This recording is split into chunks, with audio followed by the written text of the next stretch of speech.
Good day. Thank you, Representative Rice, for your comments, and we look forward to your leadership as the next Speaker of the House.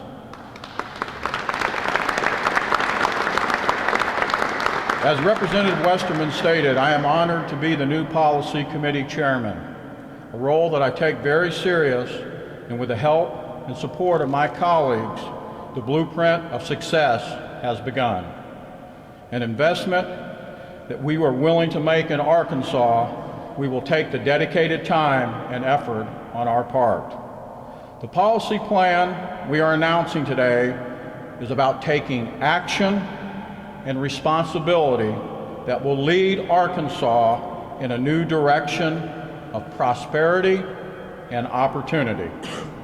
The need for a strategic plan that responds to a growing competitive climate requires both a proactive, pro-business government that is more efficient and limited in scope.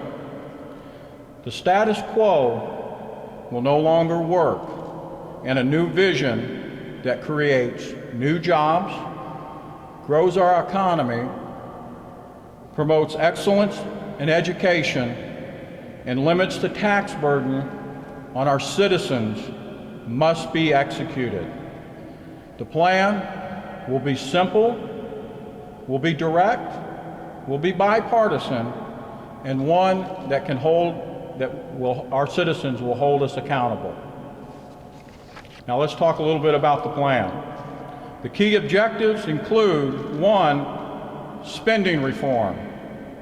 Over the last dozen years, government spending in Arkansas has increased at a rate of $1 billion per year, which amounts to twice the rate of our state's gross domestic product. The number of full-time government employees has increased to over 60,000 and continues to grow.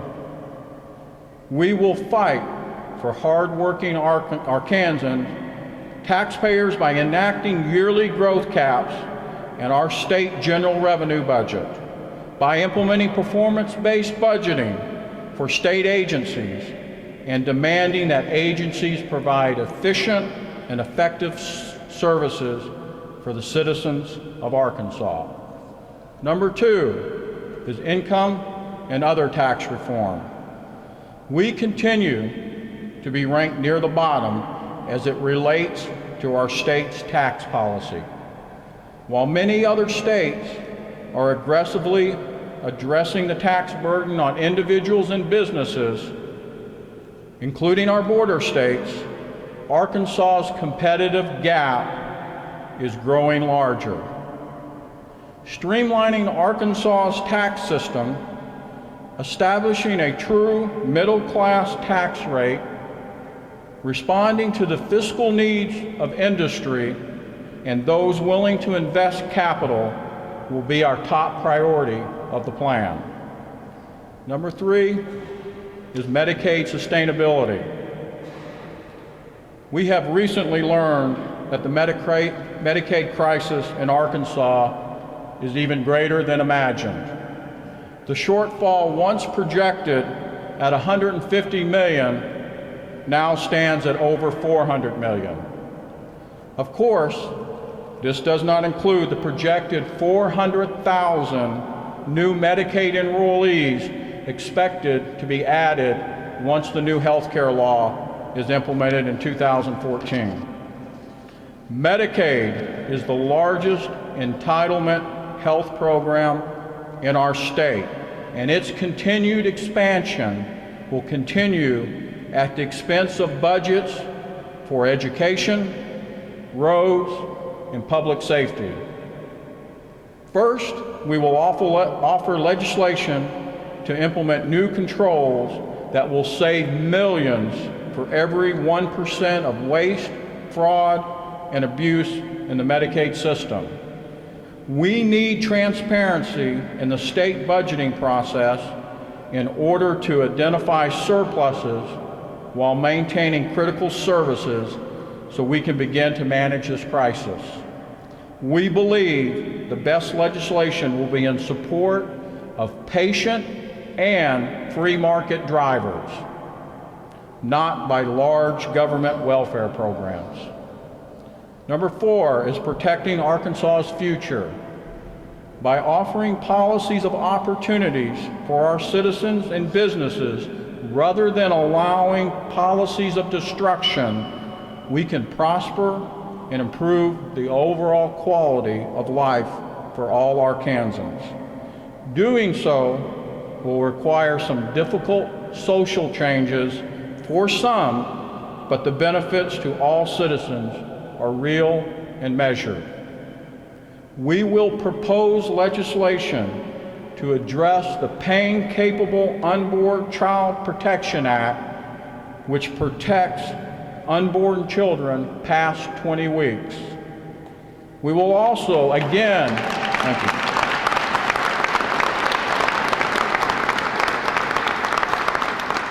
We will also, again, with bipartisan support, we will pass a voter ID bill that eliminates fraud in our state.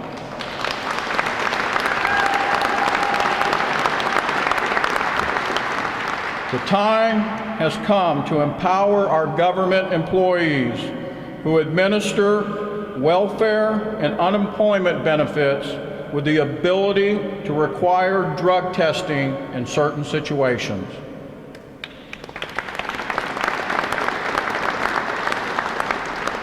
The 5th area of the plan is legal and regulatory reform. We are committed to an accessible and efficient court system that limits excessive rules and regulations to those that are only necessary for the elimination of bureaucratic red tape and redundant administrative tasks. Our plan will review the state's court system as a whole to continue to look for ways to promote their efficiency and to discourage and dispose of frivolous litigation while preserving access to the courts. We will also bring legislative oversight to state revenues generated by fees, licenses, and legal settlements to ensure accountability between government agencies and the people of Arkansas. The final area of the plan is educational excellence. Our economic viability as a state will be largely determined by our continued investment and commitment to a higher level of achievement within our educational system. With those vital investments for our children, there is an expectation for improvement due to the fact that 2/3 of our students are not proficient in certain basic skills, that our graduation rates are declining, and our remediation rate is still at 50%. We are committed to innovation by offering greater flexibility in our charter school programs and by empowering our students by offering true school choice.